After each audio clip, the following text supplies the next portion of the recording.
you want to talk to the younger people, like especially the millennials.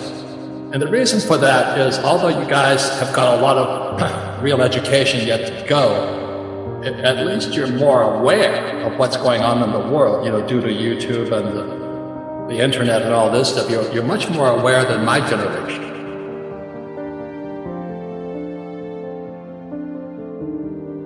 The baby boom generation had it really easy, and that's the problem.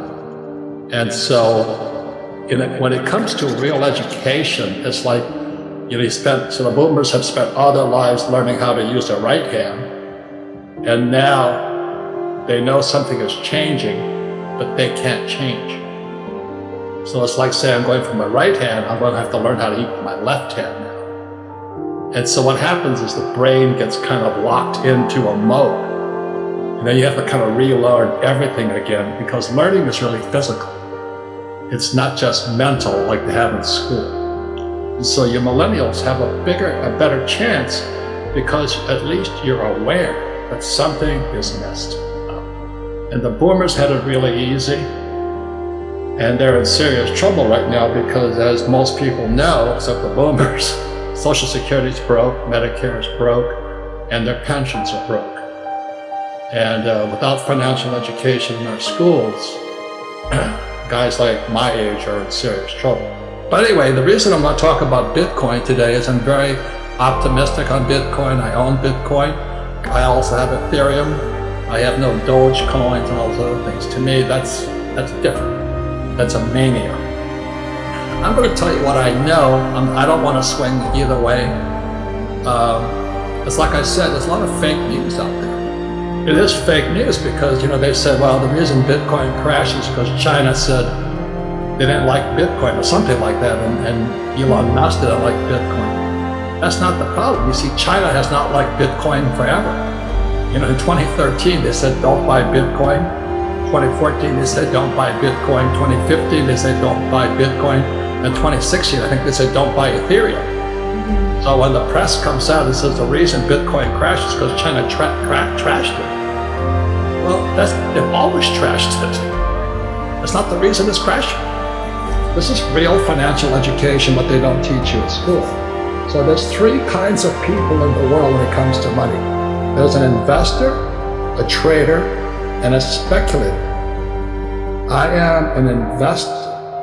So the moment I started buying Bitcoin, I wasn't a trader. A trader is somebody who's going to buy it and sell it. A trader, like in real estate, is kind of a flipper. They buy a house to flip it. That's what traders do. And a speculator is a gambler. And I would say most people who are chasing Dogecoins and all this other stuff and Bitcoin, they're speculators. They're all kind of gamblers hoping it'll go up. That's not what I do. So we at Rich Dad teach we don't say one is right or wrong. We're just saying there's three different types of investors. So I am an investor. I understand trading. That's what Andy Tanner and all those guys teach, is how you can make money going up and make money coming down. It makes no difference. So when Bitcoin crashed, I made more money. You see, and the guys who are losing money right now is because you're not a trader, you're a speculator. Okay, so don't be a speculator, because those are gamblers out there. And real financial education should include why Bitcoin and gold and silver are going up and down.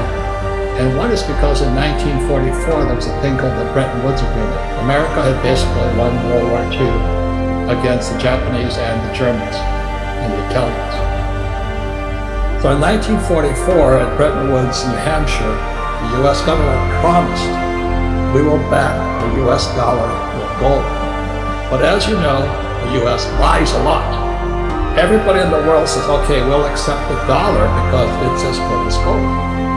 And 1971 is when a man named President Nixon broke the promise, and the dollar came off the gold standard and it became dead. So the reason we have all this volatility with the Fed and the Treasury and Bitcoin and Dogecoin and all that is because of what happened here. But in 1971, it was illegal for Americans to own gold. And I thought it was really strange that it was illegal for an American to own gold. So I became suspicious of the Federal Reserve Bank and the Treasury. So when I meet most Bitcoin investors, they don't trust the Fed and the Treasury either. We don't recommend you save money either. Because why would you save money? Because after 1971, the Fed, the Federal Reserve Bank, which is not a bank, it's not federal, it's not really, there's no money in it, and the US Treasury can print money. Those savers are losers. And the school teachers are still telling people to save money. So all you Bitcoin people out there, this is what I do. I save gold, I save silver, I save Bitcoin, Ethereum. See, Bitcoin and gold are in the same family. The reason I buy Bitcoin is the same reason I buy gold and silver. I don't save dollars. Why would I save something they can print? It doesn't make sense to me. So many of those young guys out there about your age, they're Bitcoin millionaires. But as the market started to crash, they became afraid. And the reason for that is because they got rich being speculators. They got lucky. You know, they just happened to buy 10,000 Bitcoin at $1 each, and now they're multimillionaires. But as it comes down, and the reason they're afraid is if Bitcoin goes to zero, which it possibly could, I'm not saying it will, they're wiped out. And so what we teach at Rich Dad is how I've made it and lost it, made it and lost it. But that's how you really learn. So it's 100% manipulated. It's just like when the Biden administration comes out and says China is going to ban Bitcoin. Well, they've been banning it since 2013. They ban it every year. What China did ban, this is the most important thing, they allow the little guy to own Bitcoin or crypto.